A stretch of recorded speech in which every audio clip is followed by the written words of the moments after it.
Well, do you watch Real Housewives of Vancouver, or RHOV as it's known? I have to admit it's not been must-see TV for me, but it is for a lot of people in British Columbia. And one of the storylines right now involves finding a date, or a mate potentially, for Mary Zilba. So here's a little snippet from last night's show.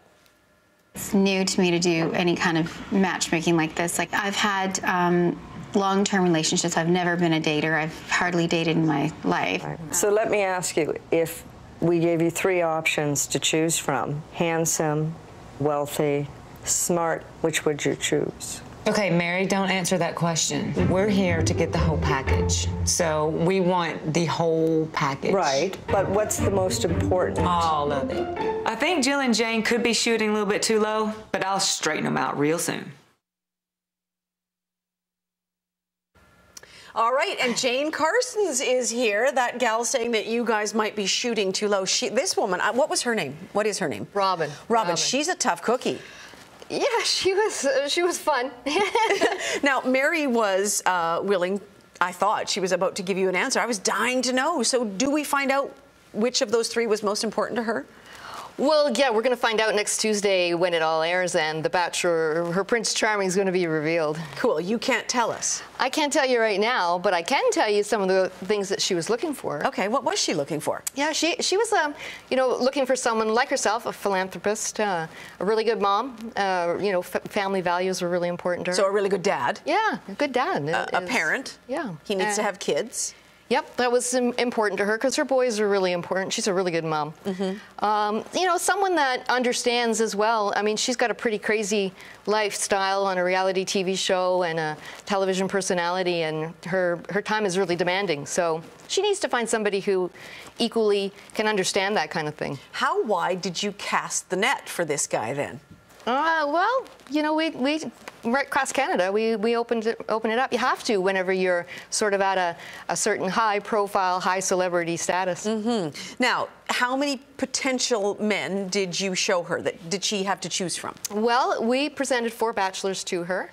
The last one we presented to her was my top pick, and the one that they chose for her to meet. Interesting. Yeah. And you can't really tell us about it? No. Bummer. Yeah, I can tell you a few things about him. Okay. He's pretty handsome. Mm-hmm. Ruggedly handsome. He's actually famous in his own right. Okay, that's good. Yeah. He's... does she want somebody who's going to give her a run for her money, or does she want somebody who's going to make life easier for her? Well, I think that, you know, when you are matching people, they say opposites attract. It's not true. You need someone that kind of you mirror, and someone that can be kind of like her is probably a good thing. Okay. What do you hear from people?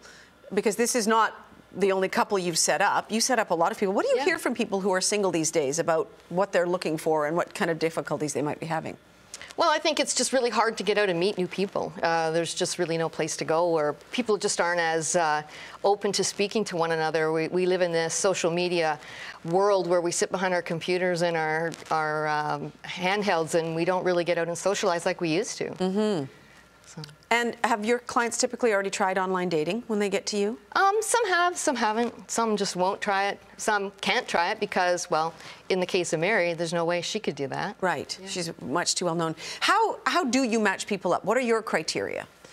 Well, it's quite a process that's involved where I actually sit down with my clients in their own environment, because lifestyle is a big important piece of the puzzle as well.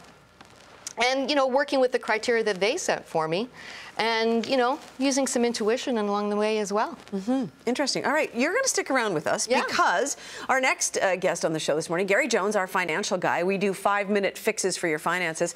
And today, he's talking about the important subjects couples need to discuss about finances. And Jane's going to weigh in because that is a make or break kind of issue when it comes to dating and marriage. Money. Stick around.